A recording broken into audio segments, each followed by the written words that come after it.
నమస్తే అండి. నమస్తే. నవీన్ గారి ప్రచారం ఎలా జరుగుతుంది? చాలా జోరుగా జరుగుతుంది. మీరు చూడొచ్చు జనసంద్రం ఎంత ప్రతి ఇంటి నుంచి ప్రతి ఒక్కళ్ళు తరలి వస్తున్నారు నవీన్ యాదవ్ సపోర్ట్ కోసం అనేసి. హ్మ్. వాళ్ళు కూడా 10 ఏళ్ల పాలనకి విసిగి వేసారిపోయారు కాబట్టి ఇప్పుడు మేమున్నాం మీతో అన్నట్టుగా ప్రతి ఇంటి నుంచి ప్రతి అక్క, ప్రతి తమ్ముడు మాతో పాటు తరలి వస్తున్నారు. చాలా విజయవంతంగా సాగుతుంది. అంటే ఒక విషయం ఏందంటే బీఆర్ఎస్ పార్టీ నుంచి ఎలా వస్తుందంటే కాంగ్రెస్ ప్రభుత్వం వ్యతిరేకత చాలా ఉంది. మీరు హామీలు ఇవ్వలేకపోయారు. ప్రజల్ని ఏ విధంగా మీరొచ్చి కలుస్తున్నారు అంటున్నారు. సో మీరు ప్రచారం జరిగేటప్పుడు గాని, మీరు చేసేటప్పుడు విధానంలో ప్రజలు ఏమంటున్నారు? మీరేం చెప్తున్నారు ప్రజలకి? మెయిన్‌గా ప్రజలు గత 10 ఏళ్లుగా సాగుతున్న ఈ ప్రభుత్వ పాలన వాళ్ళకి చేసింది ఏమీ లేదు. మీరు కావాలంటే మీరు కెమెరా పెట్టి చూడొచ్చు. మొత్తం డ్రైనేజ్‌లు ఎక్కడెక్కడ పొంగుతున్నాయి. నీళ్ల ప్రాబ్లమ్ ఉంది. రోడ్ల ప్రాబ్లమ్ చాలా ఉంది. మన 2 ఏళ్లలో వచ్చిన కాంగ్రెస్ ప్రభుత్వం మీకు తెలుసు ఎన్నో మంచి పనులు చేసింది. సన్న బియ్యం గాని, రేషన్ కార్డులు గాని ఇట్లా ఎన్నో మంచి పనులు చేసింది. కాబట్టి ఈ ప్రజలే విసిగిపోయారన్నమాట. వాళ్ళకేం ఈ డివిజన్‌లో అసలు ఏం కార్యక్రమం సరిగ్గా జరగలేదు. మన ఆధ్వర్యంలోనే ఈ వెంగళరావు నగర్, రేమత్ నగర్ డివిజన్‌లో ఒక 11 క్రోర్స్ శాంక్షన్ అయింది రోడ్స్ కోసం అనేసి. ఇదివరకు గవర్నమెంట్ చేసింది ఏమీ లేదు. ఏ శాంక్షన్ లేదు, ఏమీ లేదు. రైట్. నవీన్ గారు గతంలో 2 సార్లు పోటీ చేయడం జరిగింది. ఓడిపోవడం జరిగింది. అదే నియోజకవర్గం నుంచి మళ్ళా పోటీ చేస్తున్నారు. గెలిచే అవకాశం ఉందా? 100% 100% గెలుస్తాడు అతనే. ఎందుకంటే సాక్ష్యం ఈ ప్రజలు. ప్రజలు వాళ్ళు మెయిన్ గా లాస్ట్ గవర్నమెంట్ నుంచి వాళ్ళు తంగ్ అయిపోయినారు అనమాట. వాళ్ళకి ఏం చేసింది లేదు, వాళ్ళు ఏం పెట్టింది లేదు లాస్ట్ ప్రభుత్వం కాబట్టి వాళ్ళు ఈసారి మనకు సపోర్ట్ చేసి నవీన్ అన్నకి మాకన్నా ఎక్కువ వాళ్ళకే ఉంది నవీన్ అన్నని గెలిపించాలని. కాబట్టి ప్రతి ఒక్కరు ముందుకొచ్చి నవంబర్ 11th రోజు విజయవంతంగా నవీన్ యాదవ్ ని అసెంబ్లీ మెట్లో ఎక్కించబోతున్నారు. ఇది పక్కా. మన నామినేషన్ రోజు నవీన్ గారు ర్యాలీలో ఒక 1,00,000 మంది వచ్చినట్టుగా చెప్తున్నారు. 1,00,000 మంది వచ్చిన వాళ్ళు కూడా రౌడీలే అని కొన్ని ప్రచారం జరుగుతుంది. రాజకీయ నాయకులే అంటున్నారు. మరి మీరేం చెప్తారు? అది ప్రత్యర్థుల మాట. వాళ్ళు ఎట్లయినా కరెక్ట్ మాట చెప్పరు. నవీన్ అన్న మీద అభిమానంతో వస్తారు కానీ ఎవరు డబ్బులు ఇస్తే వచ్చే వ్యక్తులే కాదు. నవీన్ అన్నకు గత 40 సంవత్సరాలుగా నవీన్ అన్న యాదవ్ వాళ్ళ కుటుంబంకి గాని నవీన్ అన్నకు గాని ఎంతో మంది అభిమానులు ఉన్నారు. ఆయన పవర్ లో లేనప్పుడు ఎన్నో మంచి పనులు చేశారు. మీకు చూడొచ్చు, మీరు ఏ ప్రజలను కదిలిచ్చినా ఆయన గురించే చెప్తా ఉంటారు. అర్ధరాత్రి ఏ కష్టం వచ్చినా ఆదుకుంటాడు. ఆయన పవర్ లో లేడు, ఏ పదవిలో లేకున్నా ఎంతో మందిని ఆదుకున్నాడు. ఆ అభిమానంతో మా నవీన్ అన్న గెలవాలనేసి ఆ ర్యాలీలో సొంతంగా వాళ్ళ ఇష్టపూర్వకంగా పాల్గొన్న వారే గాని రౌడీలు లేరు, ఎవరూ లేరు. నవీన్ యాదవ్ కి జూబ్లీస్ ప్రజలకి ఆయన ద్వారా మీరేం చెప్దాం అనుకుంటున్నారు ఇప్పుడు ప్రజలు? వాళ్ళకి అన్ని తెలుసండి. వాళ్ళు చూసారు అన్ని. వాళ్ళు చూసి వాళ్ళు ఒక నిర్ణయంకి వచ్చి ఉన్నారు. ఇప్పుడు వాళ్ళ నిర్ణయం ఏందో నవంబర్ 11th రోజు వాళ్ళు చూపించబోతున్నారు. నవీన్ యాదవ్ భారీ మెజారిటీతో గెలిచి అసెంబ్లీ మెట్లు ఎక్కబోతున్నారు. అది ప్రజల నిర్ణయం. కత్తులు కట్టెలు కానీ మీరు వచ్చిరా కనిపించినా మీకు? మరి చెప్తారు కదా కత్తులు కట్టెలు తీసుకొని ప్రచారానికి వెళ్ళిర్రు, భయం చెప్పిర్రు ప్రజలకి, అవన్నీ చెప్తారు కదా. మరి అవన్నీ మీరు చూసిరు కాబట్ట అవన్నీ కరెక్టేనా? అంటే గతంలో శ్రీశైలం యాదవ్, చిన్న శ్రీశైలం యాదవ్ ఇలాంటి రౌడీజం చేశారని చెప్తున్నారమ్మా. మరి అవన్నీ ఉట్టి మాటలు. మీకు ఎక్కువ అనుభవం ఉంటది కాబట్టి మీరు చూస్తున్నారు కాబట్టి మీరు చెప్పండి మీ మాటలు. ఏం కాదు, ఆయన అందరికి ప్రజలకు అందరికి సేవ చేస్తాడు. ఎవరికి ఏం అవసరం వచ్చినా డబ్బు ఇస్తాడు. ఆయన ఏం రౌడీ కాదు, గుండా కాదు, ఉట్టిగా పుకారాలు లేపుతారు అట్లా అంతే. అంటే గత ప్రభుత్వం ఎలాంటి డెవలప్మెంట్ లేకుండా 3 సార్లు ఆయన గెలిపించారా? గెలవకుండా చేసిరు. మరి ఏంటంటే డబ్బులు ఇవ్వడం, ఓటేపియడం, అట్లా ప్రజలకు కొంతమందికి ఎట్లుంటది, ఇంకా చదువుకోని వాళ్ళకి అవన్నీ తెలివే కదా, అలా డబ్బు తీసుకొని వేసేయడం. మీరు ప్రచారంకి వెళ్ళినప్పుడు ఇక్కడ ఉన్న ప్రజలు ఏం మాట్లాడుతున్నారు? ఇంటిని డోర్ డోర్ తిరుగుతున్నారు కదా, ప్రజలు ఏమైనా చెప్తున్నారు? సమస్యలు ఏమైనా ఎక్కువగా చెప్తున్నారమ్మా? చెప్తారు. ఇక రోడ్లు ఇవన్నీ బాగాలేవు, మాకు ఇంతకు ముందు ప్రభుత్వం ఏం చేయలేదు, ఇవన్నీ చేయాలి, డ్రైనేజ్ ప్రాబ్లంలు ఉన్నాయి, నల్లలు వస్తలేవు, ఈ గుంతలు గుంతలు నడుస్తుంటే రోడ్లు బాగాలేవు, అవి చెప్తున్నారు. మరి నవీన్ యాదవ్ వచ్చిన తర్వాత ఇవన్నీ క్లియర్ చేస్తారా లేదా మీరు కూడా పట్టించుకోకుండా ఉంటారా? ఏం లేదు, క్లియర్ చేపిస్తారు. నవీన్ చేపిస్తాడు. Okay, thank you. నమస్తే అమ్మా. నమస్తే. మీ పేరు?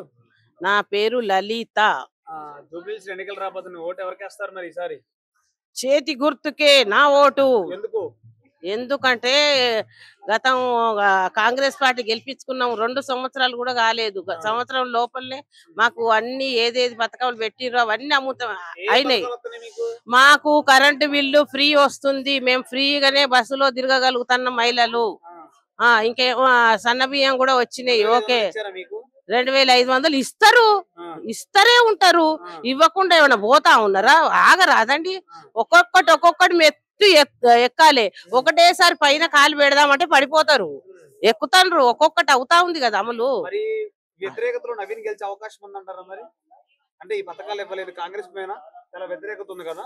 ఏమి వ్యతిరేక లేదు. ఏదో 10 మంది పిచ్చిగా వాగుతారు. వాళ్ళ ఏం పట్టించుకోరు. జనాలకు అన్ని తెలుసు, ఎవరేమి చేస్తారో పనులు, ఏం చేస్తలేరు. అంత ఇన్ని రోజులు తెలివి లేకుండే గాని జనాలకు ఇప్పుడు వచ్చింది తెలివి. చేస్తారు కాంగ్రెస్ పార్టీకే ఇస్తారు. రౌడీ అని అంటాన్రు, పోతాన్రు, అతందే తింటాన్రు, అతందే తాగుతాన్రు. ఆడ వెనకనే అట్లా అదేదో అంటారు చూడు, ఇంటినే బయట వేడేసేస్తారు. వాళ్ళ ఇంట్లో తినేసి వాళ్ళనే అలా చేసే వాళ్ళు కూడా ఉన్నారు చాలా మంది. 2 సార్లు నవీన్ పోటీ చేశాడు, 2 సార్లు ఓడిపోయాడు. ఈసారి గెలుస్తారు మరి 3వ సారి? 2 సార్లు పోటీ చేస్తారు, 5 సార్లు చేస్తారు. వాళ్ళు ఒక్కసారి కాకుండా ఒకసారి చేస్తూనే ఉంటారు. కానీ బీఆర్ఎస్ మాత్రం చాలా వాళ్ళను ఇది చేసింది. లోకల్ వాళ్ళు అలా చేయకూడదు. మాకు కూడా చాలా బాధపడ్డాం మేము. కానీ ఈసారి ఇక దేవుడు కరుణించిండో ఎలా అయిందో ఏమైందో కానీ నవీన్ అన్నకు ఛాన్స్ వచ్చింది కాబట్టి గెలవడం ఖాయం. 100కు 100% గెలుస్తాడు. తెల్ల పేపర్ మీద రాసుకోమన్నాడు ఎవరైనా. ఎందుకు గెలుస్తాడు అంటే చిన్న వాళ్లకు పెద్ద వాళ్లకు అందరికి మర్యాద ఇస్తాడు. ఏమి కావాలన్నది చేస్తాడు. ఆడవాళ్ళకైనా పిల్లలకైనా ఏదైనా చదువులకైనా గానీ ఇస్తారు. ఇంత ఇల్లు లేదు అది లేదనంటే స్థలం చూపెడతాడు. ఇగో కొట్లు పెట్టిస్తాడు. ఇగో సోడబండి పెట్టుకోమంటాడు, కొబ్బరి బొండాల బండి పెట్టుకోమంటాడు, దోశలు పెట్టుకోమంటాడు, చాయ్ డబ్బా పెట్టుకోమంటాడు. నేను ప్రూఫ్ ఇప్పిస్తాను. నేను అందరికి నేనున్నాను వాళ్ళ దగ్గర. వాళ్ళ పక్కకే మా ఇల్లు.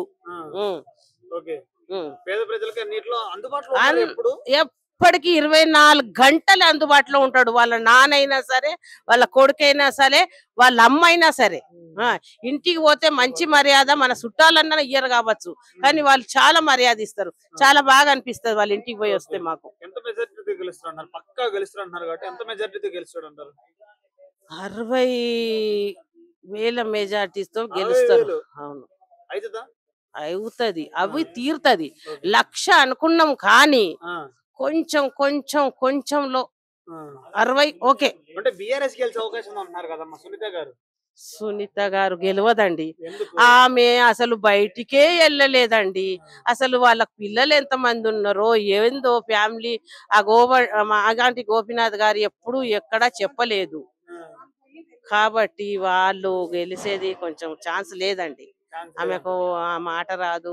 ఏదైనా 10 మందిలో తిరిగేట ఆమె ఇలా చేయాలి అలా చేయాలని తెలిస్తే చేస్తారు.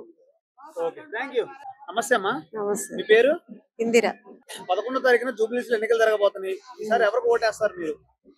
మేము నవీన్కే వేస్తాం. ఎందుకని? ఎందుకనంటే నేను ఎప్పుడు 25 సంవత్సరాల సంది నేను కాంగ్రెస్ అంటే నాకు చాలా ఇష్టం. కాంగ్రెస్ కే వేస్తాను నేను. ఇష్టమా? డెవలప్మెంట్ చేసేవాళ్ళు కావాలి. మరి టీఆర్ఎస్ ప్రభుత్వం బంగారు తెలంగాణ చేసింది, హైదరాబాద్ డెవలప్ చేసింది కదా, మరి ఎందుకు వద్దనుకుంటారు? ఎందుకు వద్దానంటే అంటూరు చేసిందని కానీ ఏడ చేసింది?